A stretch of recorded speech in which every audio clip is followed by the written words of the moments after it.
멤버십 가입 그리고 구독, 좋아요에 늘 감사드립니다.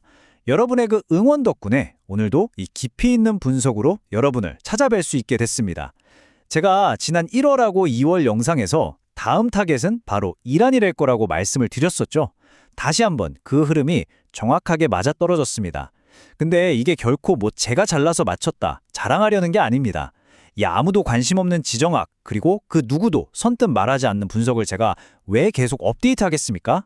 이유는 딱 하나입니다. 지금 이 엄청나게 혼란스러운 시기에 우리 각자가 생존을 위한 어떤 틀, 프레임워크를 갖추고 어떻게 살아남을지 스스로 고민하시라는 그런 취지입니다. 꼭 기억하십시오.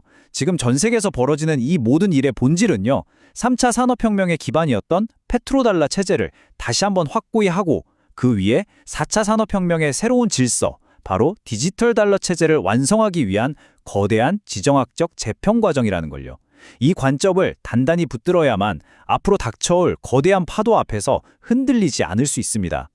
오늘 분석은 바로 이 6단계로 구성된 하나의 거대한 연쇄 반응 시나리오를 따라가 볼 겁니다. 시작은 시진핑의 독재화이고요. 그 종착점은 바로 한반도의 질서 재편입니다. 자, 그럼 그 첫 번째 단계부터 차근차근 따라가 보겠습니다. 네, 오늘 분석의 출발점이죠. 이 모든 혼돈 뒤에 숨겨진 거대한 청사진을 들여다보는 것으로 한번 시작해 보겠습니다. 이 모든 이야기의 시작은 바로 시진핑의 선택에서 비롯됩니다. 첫 번째 퍼즐 조각은 바로 중국 내부에서부터 맞춰집니다. 많은 분들이 시진핑의 독재 강화, 이걸 보고 야, 정말 강력한 리더십이다 이렇게 생각하시는데요. 실상은 정반대입니다. 이건 그의 어떤 야망이나 권력욕 때문이 아니에요. 오히려 중국 공산당 내부의 극심한 균열, 군부의 파벌 다툼, 그리고 끝없이 추락하는 경제 속에서 이제는 1인 독재 말고는 체제를 유지할 방법이 없다는 아주 절박한 생존 본능의 발현이라고 봐야 합니다. 자, 이 슬라이드를 보시면 정말 흥미로운 지점이 바로 이겁니다. 이 시스템적인 변화를 아주 극명하게 보여주거든요. 원래 중국 공산당에는 집단지도라는 이름의 일종의 브레이크, 그러니까 안전장치가 있었습니다. 누군가 너무 위험한 길로 가려고 할 때 이건 너무 위험하다고 제동을 걸 수 있는 시스템이었죠. 하지만 지금의 1인 독재 체제에서는 그 브레이크가 완전히 제거되어 버렸습니다. 이제는 시진핑 한 사람의 생존이 곧 국가 전체의 생존과 완전히 동일시되는 정말이지 극도로 위험한 상황이 되어버린 겁니다. 이 공식은요, 사실 역사적으로 계속 반복되어 왔습니다. 내부적으로 경제가 무너지고 불만이 쌓이면 그 원인을 외부의 적으로 돌리고 내부의 비판 세력을 숙청으로 찍어 누르면서 인위적으로 외부 위기를 만들어서 내부 결속을 다지는 거죠. 그리고 맨 마지막에는 외부와의 충돌을 내부 붕괴를 늦추는 최후의 수단으로 사용하게 됩니다. 이게 바로 과거 도요토미 히데요시가 조선을 침략하고 일본 제국이 태평양 전쟁으로 치달았던 근본적인 구조와 똑같습니다. 침략 그 자체가 목적이 아니라 내부 붕괴를 막기 위한 유일한 탈출구였던 셈이죠. 이제 체스판의 반대편, 미국의 전략을 한번 살펴보겠습니다. 이들의 목표는요, 단순히 중국을 압박하는 게 아닙니다. 이건 훨씬 더 거대한 시스템 업그레이드 작업입니다. 미국의 전략은 핵심적으로 두 가지를 동시에 추진하고 있습니다. 첫째, 기존 힘의 원천인 페트로달러 시스템을 다시 한번 단단하게 잠그는 재잠금 작업. 둘째, 그 위에 새로운 디지털 달러 시스템을 까는 부팅 작업. 말하자면 시스템 전체를 업그레이드하는 과정인데 이 길을 막는 국가는 순서대로 제거되고 있는 겁니다. 이 차트는 중국의 치명적인 약점을 아주 선명하게 보여줍니다. 보세요. 중국이 바다를 통해 수입하는 원유의 거의 18%가 이란과 베네수엘라 같은 제재 국가들로부터 들여오는 할인 원유, 즉 어둠의 함대 네트워크에 의존하고 있었습니다. 이게 바로 중국 경제의 생명줄이었던 거죠. 그리고 바로 이 생명줄을 지금 미국이 체계적으로 그리고 아주 무자비하게 끊어내고 있는 겁니다. 그리고 이 타임라인을 보면 미국의 전략 실행 속도가 얼마나 경이로운지 알 수 있습니다. 그야말로 전광석화죠. 불과 몇 달 사이에 중국의 핵심 에너지 파트너 둘, 베네수엘라와 이란이 무력화되었고요. 가장 중요했던 지정학적 동맹 러시아마저도 생존을 위해서 달러 시스템으로 복귀하는 카드를 만지작거리기 시작했습니다.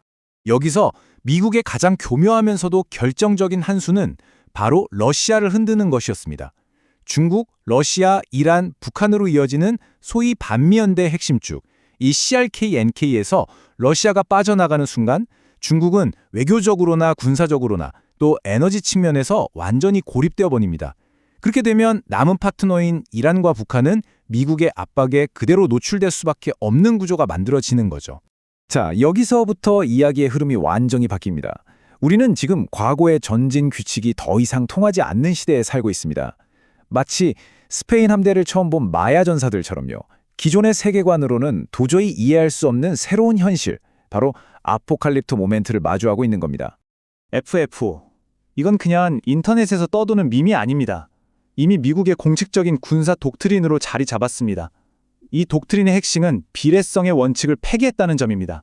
무슨 말이냐면 이제 어떤 도발에 대한 미국의 대응은 그 도발의 수준에 맞춰지는 게 아니라 인공지능 알고리즘이 결정하는 가장 효율적이고 파괴적인 방식으로 즉각 실행된다는 뜻입니다. 인간의 판단이 개입할 시간조차 없습니다. 까불면 결과를 확인하게 될 것이다. 이게 단순한 협박이 아니라 알고리즘적 선언이 된 거죠. 이 새로운 FF 독트린이 현실화될 수 있는 배경에는 바로 2026년에 발표된 백악관의 새로운 사이버 전략이 있습니다. 이건 사실상의 디지털 선전포고나 다름없습니다. 구글이나 마이크로소프트 같은 민간 빅테크 기업들한테 적국의 인프라를 직접 공격할 수 있는 권한을 부여하고 심지어 작은 해킹 시도들이 모인 패턴만으로도 상대방의 전력망, 금융망 같은 핵심 인프라 전체를 마비시킬 수 있는 백지수표를 쥐어준 겁니다.